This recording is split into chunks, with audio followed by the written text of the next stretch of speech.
6 ತಿಂಗಳ ಕಾಲ ಅಮಾನತುಗೊಂಡಿರ್ತಕ್ಕಂಥ ಜಯನಗರ ಶಾಸಕ ರಾಮಮೂರ್ತಿ ಅವರು ನಮ್ಮ ಜೊತೆ ಇದ್ದಾರೆ. ಅವ್ರನ್ನ ಮಾತಾಡ್ತಾ ಹೋಗೋಣ ಬನ್ನಿ. ಸರ್, ಈಗ ಸ್ಪೀಕರ್ ನಡೆ ಕುರಿತಂತೆ ತಾವೇನ್ ಹೇಳ್ತೀರಾ ಸರ್? ತಮ್ಮನ್ನ ಅಮಾನತು ಮಾಡಿದ್ದಾರೆ 6 ತಿಂಗಳ ಕಾಲ. ಇವತ್ತು ಈ ಸಂವಿಧಾನವನ್ನ ಉಲ್ಲಂಘನೆ ಮಾಡ್ತಿರೋದು ಮಾನ್ಯ ಮುಖ್ಯಮಂತ್ರಿಗಳು, ಗೃಹ ಮಂತ್ರಿಗಳು ಮತ್ತೆ ಸ್ಪೀಕರ್ ಅವರು. ಒಬ್ಬ ಜವಾಬ್ದಾರಿಯುತ ಮಂತ್ರಿ ನನ್ನ ಮೇಲೆ ಅನಿಟ್ರಾ ಪ್ರಕರಣ ಆಗಿದೆ, ಇದನ್ನ ನೀವು ಮಾನ್ಯ ಗೃಹ ಮಂತ್ರಿಗಳ ಗಮನಕ್ಕೆ ತಗೊಂಡ್ಬಂದಿದ್ದೀವಿ, ಇದ್ರ ಬಗ್ಗೆ ನೀವು ತನಿಖೆ ಮಾಡಿ ಅಂದಾಗ ಮಾನ್ಯ ಗೃಹ ಮಂತ್ರಿಗಳು ಇವತ್ತು ಅನೌನ್ಸ್ಮೆಂಟ್ ಮಾಡಬೇಕಾಗಿತ್ತು. ನ್ಯಾಯಾಂಗ ತನಿಖೆ ಮಾಡ್ತೀರಾ, ಲೋಕಾಯುಕ್ತ ಕೊಡ್ತೀರಾ, ಸಿಬಿಐ ಕೊಡ್ತೀರಾ ಅಂತ ಇದ್ರ ಬಗ್ಗೆ ಸನ್ಮಾನ್ಯ ಸ್ಪೀಕರ್ ಅವರು ಹೇಳಬೇಕಾಗಿತ್ತು. ಇದನ್ನ ಯಾರೋ ಪ್ರಭಾವಿ ಒಬ್ರು ಮಾಡಿದ್ದಾರೆ ನಾಯಕರು ಅಂತ ಇದನ್ನ ಮುಚ್ಚಿಕ್ಕದ ವಿರುದ್ಧ ಹೋರಾಟವನ್ನ ಮಾಡಿದ್ವಿ. ಬಾವಿಗೆ ಹೋಗಿದ್ ನಿಜ, ಆ ಪೇಪರ್ನ ತೆಗೆದು ನಾವು ಅರ್ದಿದ್ ನಿಜ. ಹಿಂದೆ ಇವರು ಕೂಡ ಮಾಡಿದ್ರು. ಇದ್ರ ಬಗ್ಗೆ ನಾವು ಹೋರಾಟವನ್ನ ಮಾಡಿದ್ದೀವಿ. ನ್ಯಾಯ ಸಿಗ್ಬೇಕು. ಇವತ್ತು ನಮ್ದು ಏನು ಕಲಾಪ ನಡೀತಾ ಇದೆ, ಇಡೀ ಜನ ನೋಡ್ತಿರ್ತಾರೆ ಏನಾಗ್ತದೆ ಇಲ್ಲಿ ಅಂತ.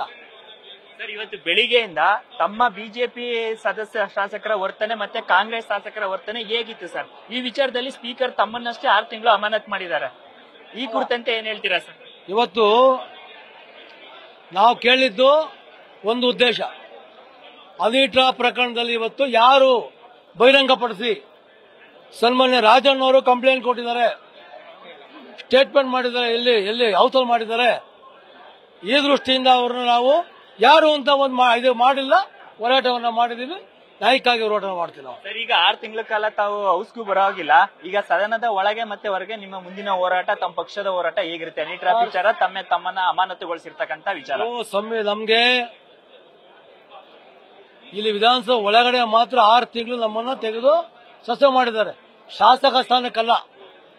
ನಾವು ಹೋರಾಟ ಮಾಡಿದ್ದು ಕರ್ನಾಟಕದ ಜನ ಇದ್ರ ಬಗ್ಗೆ ಕೂಲಂಕಷವಾಗಿ ತಿಳಿಸಬೇಕು ಅಂತ ಹೋರಾಟ ಮಾಡಿದ್ವಿ. ಇದರಿಂದ ಯಾರಿದ್ದಾರೆ? IAS ಆಫೀಸರ್ಗಳ, IPS ಆಫೀಸರ್ಗಳ, ಶಾಸಕರು, ಅನೇಕ ಶಾಸಕರಿಗೆ ನೀವು ಇದರಲ್ಲಿ ಸಿಲುಕಿದ್ದೀರಾ ಅನಿಟ್ರಾಪಲ್ಲಿ. ಇದಕ್ಕೆ ಹಿಂದೆ ಯಾರು ಪ್ರಭಾವಿ ವ್ಯಕ್ತಿ, ಅವ್ರ ಬಗ್ಗೆ ನಾವು ನ್ಯಾಯ ಕೇಳ್ತಾ ಇದ್ದೀವಿ. ಅವ್ರ ಬಗ್ಗೆ ನೀವು ಕ್ರಮ ತಗೋಬೇಕು ಅಂತ ಈ ಇಡೀ ದೇಶಕ್ಕೆ ಗೊತ್ತಾಗಿದೆ. ಇದ್ರ ಬಗ್ಗೆ ನೀವು ಏನೂ ಹೇಳ್ದಲೆ, ಏನೂ ಮಾಡ್ದಲೆ ನೀವು ನ್ಯಾಯ ಕೇಳಕ್ ಹೋದವ್ರೆ ನೀವು ಸಸ್ಪೆಂಡ್ ಮಾಡ್ಬಿಡ್ತು ಅಂತಂದ್ರೆ ನ್ಯಾಯ ಎಲ್ಲಿದೆ? ಸಂವಿಧಾನಕ್ಕೆ ಏನ್ ಬೆಲೆ ಕೊಟ್ರು, ಯಾರು ಬೆಲೆ ಕೊಟ್ರು? ಇದ್ರ ಬಗ್ಗೆ ನಾವು ಹೋರಾಟವನ್ನ ಮಾಡ್ತಾ ಇದೀವಿ. ರಾಜ್ಯಪಾಲರಿಗೆ ಕೂಡ ನಾವು ಇದ್ರ ಬಗ್ಗೆ ಒಂದು ಕಂಪ್ಲೇಂಟ್ ಅನ್ನು ಕೂಡ ಕೊಡ್ತೇವೆ. ಅಂದ್ರೆ ಸ್ಪೀಕರ್ ನಡೆಯನ್ನ ಖಂಡಿಸ್ತಾ ಇರ್ತಕ್ಕಂಥ ಅಮಾನತುಗೊಂಡ ಶಾಸಕ ರಾಮಮೂರ್ತಿ ಅವರು ಈ ವಿಚಾರ ಕುರಿತಂತೆ ರಾಜ್ಯಪಾಲರನ್ನು ಕೂಡ ಭೇಟಿ ಆಗ್ತೀವಿ ಅಂತಕ್ಕಂಥ ಮಾತನ್ನ ಹೇಳ್ತಾ ಇದ್ದಾರೆ. ಕ್ಯಾಮರಾ ಪರ್ಸನ್ ರಘು ಜೊತೆ Shivaprasad, news first, Bengaluru. News first, ನಿರ್ಭೀತಿಯಿಂದ ನಿಮ್ಮ ಪರವಾಗಿ.